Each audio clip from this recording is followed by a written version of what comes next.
Thank you, Tom. Good morning, and thank you for being with us today. It is our great honor to welcome Lieutenant Governor Kathy Hochul to the Niagara University campus. Please join me in giving her a Niagara welcome. Lieutenant Governor, it's great to have you here today on this beautiful fall morning in Mount Eagle. We're pleased to join you and Governor Cuomo for this very important initiative. I want to start today by letting you know that it's been a great start to the fall semester here at Niagara University. Our incoming enrollment is very strong for both undergraduate and graduate programs.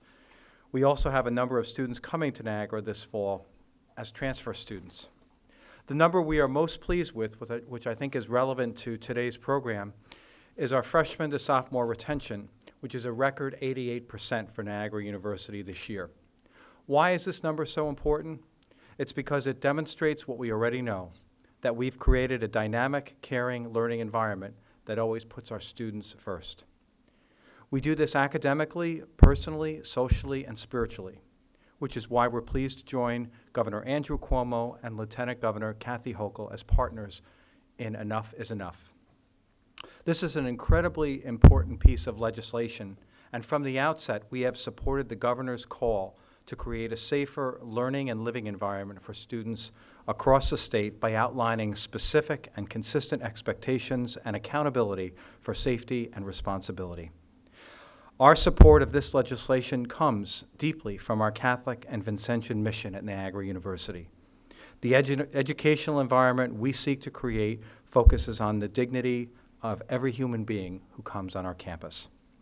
As educators, it should always be our goal to guarantee access to higher education at the undergraduate and graduate level by preventing sexual assault on campus. This includes having strong rules against sexual assault, building a system that supports and empowers those who have been victimized and those who are survivors. It also provides, we also seek to provide critical counseling and support. The legislation ensures students have access to a student conduct process that is fair, impartial, while guaranteeing an appeals process. The inclusion of key definitions to provide clarity for all colleges and universities is critical. And the new definition of affirmative consent is clear, it is simple, and it is understandable. The new Students' Bill of Rights makes clear that decisions to report an incident of sexual assault remain solely with the student. This Bill of Rights also outlines how graduate and undergraduate students can access services and resources. To date, Niagara University has put into action a number of initiatives for the safety and well-being of students of our university community. We will continue to implement measures to ensure the safety of all of our students, guided by our mission and the Enough is Enough legislation. We have, for example, revised our sexual misconduct policy. The policy is now compliant with both Enough is Enough and the Violence Against Women Act. We've created a sexual assault Bill of Rights for our students. We've initiated affirmative consent training for our new students and their parents as part of summer orientation. We've provided training on healthy relationships and violence prevention during our fall orientation. These trainings, though, are just the beginning. We will continue to conduct awareness training and programs for all of our students and members of our university community throughout this academic year and the years to come. We are proud of the work that's been done in this campus initiative thus far, but we know it is only the beginning. I thank the committee who has worked on this, and specifically our Title IX coordinator, Chris Sheffield.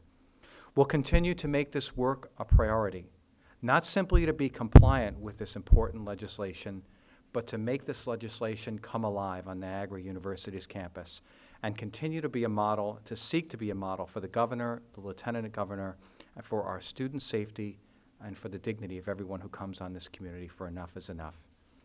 Our students, our community is our highest priority. For that reason, it gives me great pleasure to introduce one of our terrific student leaders at Niagara University, Miss Jenna Roberts.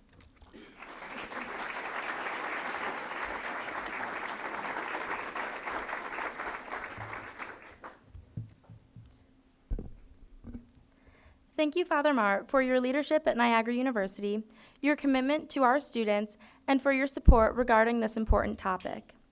While we are very fortunate to have such a beautiful and safe campus at Niagara, we must today and every day be available to discuss and address the issues of sexual assault and other destructive behaviors related to sexual misconduct and sexual harassment. These issues exist in the lives of students, our students, and others throughout the country, and I'm grateful to see us come together today to discuss this as a university community and for the presence of the Lieutenant Governor as we discuss them. Today, as a part of new legislation championed by our governor, we come together to say, enough is enough. Enough to the silence, enough to the ignorance, and enough to the acceptance that these issues are a part of the normal collegiate experience. We come together today in recognition of those who live as victims of sexual assault and those who have dedicated their lives to caring for them. I would like to thank the members of our university community, including the Office of Student Affairs and in particular, members of our Counseling Service Office and Campus Ministry who work with these students each day to support and care for them. Today, along with Father Maher and Lieutenant Governor Kathy Hochul, I am happy to draw attention to this new law which provides new tools and resources to assist those whose lives are impacted by incidences of sexual assault. However, this new law does more than just provide additional resources. It draws out a conversation about how we talk and act regarding sexual assault, how we talk and act regarding our Vincentian mission of support for the marginalized, and how we talk and act as a community with one voice and one set of behaviors that say enough is enough to apathy regarding this issue.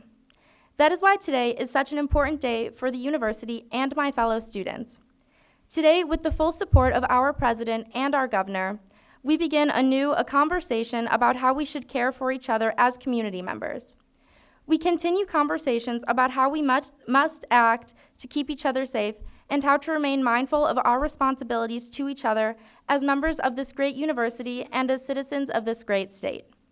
This is why I am very grateful to have the Lieutenant Governor here with us today, herself a strong advocate for students and for young women in particular.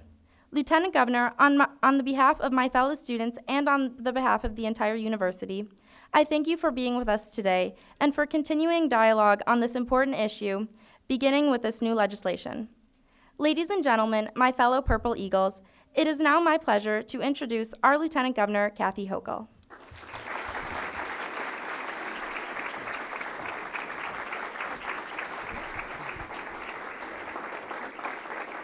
Good morning, everyone.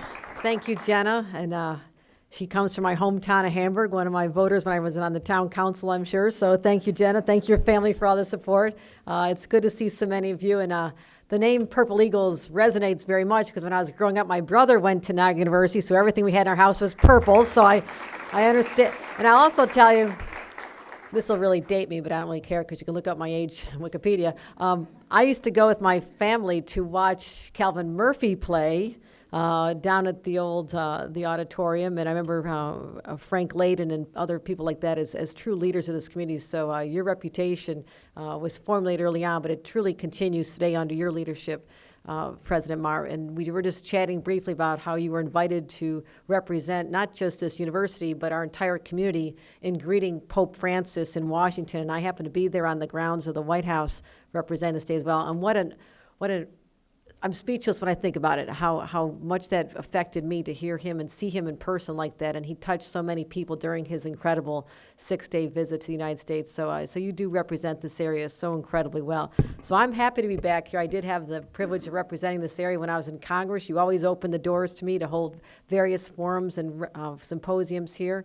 And it's a privilege to come back as your Lieutenant Governor, but also we have other partners in government. I also want to make sure we recognize Assemblyman John Soretto, who's at every event I'm at in this county. Thank you very much. And I assure you, if you give him a minute, he'll show you pictures of his beautiful granddaughter, Ava, as well. So you can stand right up and show those when we're all finished here. But we are here on a more serious matter. I'm, first of all, here to thank you on behalf of the governor for embracing this initiative. You truly have. You are the first college that I've gone to in Western New York to share this story after the legislation that we spoke about was signed into law on July 7th. All last year, the governor asked me to go across the state of New York and convene roundtables with students and administrators, teachers, advocates for victims of domestic violence and sexual assault. Bring them together and say, we've got to do something. The status quo is no longer acceptable. The statistics are shocking to know how many young women, in some cases young men, are victims of sexual assault on college campuses, and it's got to end. And the governor himself came up with the slogan, enough is enough. In fact, he joked and said that, he goes, my staff told me you can't say something like that. I mean, people won't know what you're talking about. He goes, I'm going to do it. I'm just going to call it enough is enough, because that is the clearest statement of our priorities when it comes to sexual assault on campuses. It's over. And I was so proud that after convening these people and coming up with a policy, that we had the support of our legislators like Assemblyman Soretto and others who really believe that New York State should be number one in combating sexual assault on college campuses. And as a result of this legislation, we are. We have the toughest laws on the books. Zero tolerance, ladies and gentlemen. And the important thing is, and that's what today is all about, we have to get the word out to make sure that every freshman who comes onto this campus, but also the upperclassmen, understand that's a whole new ballgame out there. And I'm a mother of a young man and a young woman. And I want both of them to understand what the limitations are. Because I also don't want to see a young man come to campus and think, well, I've heard all about college life and the freedom and mom and dad aren't there anymore, and I can do certain things, and it turns out you crossed that line.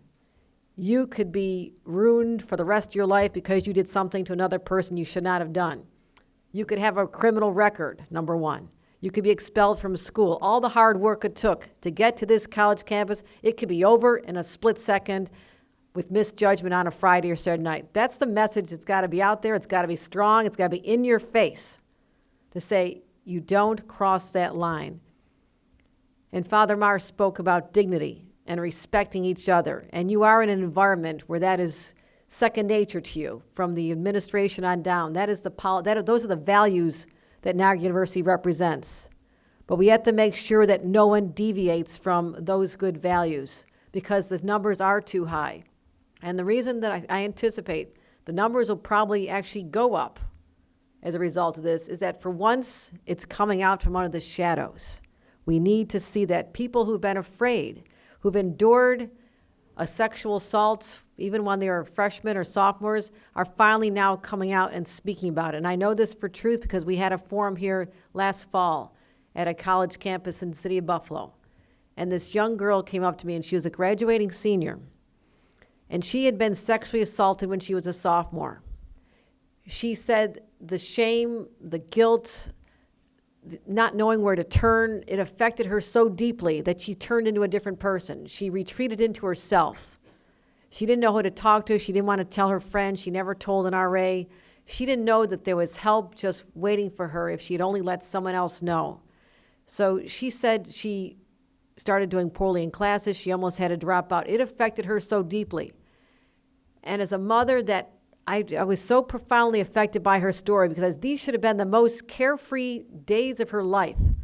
While you're on campus, exploring life and learning things in classrooms, developing relationships with each other, and she became a different person because someone crossed the line. And that person, she said, had done it over and over and over, in my judgment, a serial rapist, when these people get away with it over and over. And what is so sad on campuses, we see too often that there's actually drugs involved, where someone can take a date rape drug, drop it in a drink, and someone is now unconscious, now unaware of their surroundings, what's going on. That's happening on college campuses. We need to be talking about that. And as Jenna said, bring this out into the light. Get the conversations going.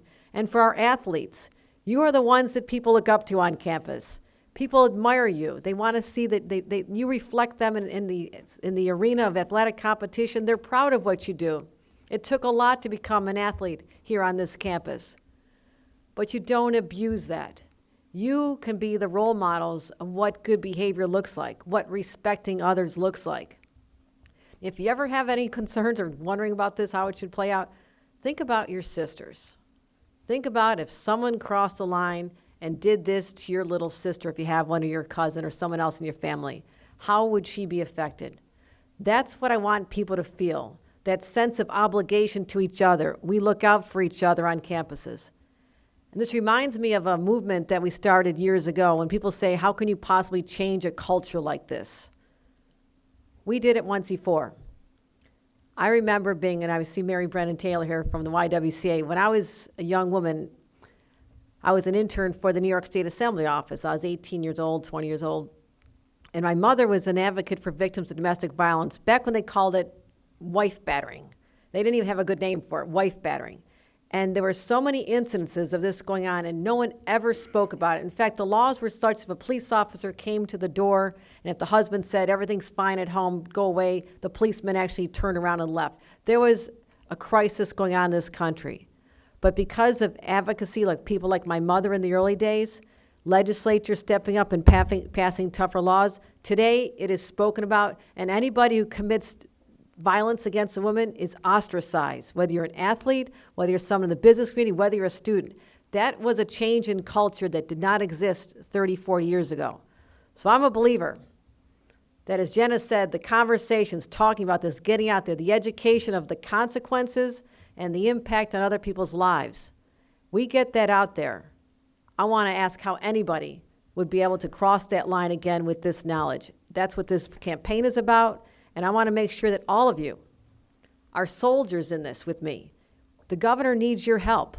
And this is not just a orientation at the beginning of the freshman year and you check the box, we did it. I was very pleased to hear the programs that Father Maher was describing, that it's ongoing, it's sustained. There's got to be regular messaging. And I'm calling on the students. You knew more about social media than I ever will. My old days, this is what we would have done. We'd have handed these out. You don't communicate that way. I get this. My kids only talk to me by text. I understand this. And I'm actually pretty fast at it now because I can keep up with them. But maybe there's got to be a message that goes out from the student association or from the administration on Friday afternoons, Friday evenings. Hey, as you're getting ready to go out, remember, enough is enough. There are consequences. You also have rights. If you are a victim of sexual assault on college campuses, you now have more rights than you ever knew before. You can get assistance on campus. You can get help all the way up to the state police. The governor started a whole unit where there are people who are trained in this who can help you out. Take advantage of your resources here. It's a law enforcement issue. It is a law enforcement issue as well. And you need to know that your university will protect you. And that is the one thing I heard from that young woman who never sought help. She goes, I thought my university would have protected me. It was not this school. Times have changed. It's a whole new day. Your university will protect you. You will get help so you can start the healing process. So nobody has to suffer the way this girl and countless others did in silence. I don't want to ever hear a story like that again. In fact, the day after the law was signed by the governor, July 7th, this girl's father called me, called our office and said how grateful he was that maybe because she stepped forward that no one else will have to undergo what she did. This young woman forever changed. We're better people than that. We can do better. We are the state of New York. We have values that we treasure our young people. We treasure this time in their lives. And together, all of us from the administration on down, the example you've led, the administrators who want to help, the people who got together and worked on this program, changing your laws, changing your code, it's so important. I can't do it alone. I cannot change the culture on this campus, but you can. And I'm counting on you to do that for us as representative of the state of New York, and I want to thank you for partnering with us in this such an important initiative. Thank you very much.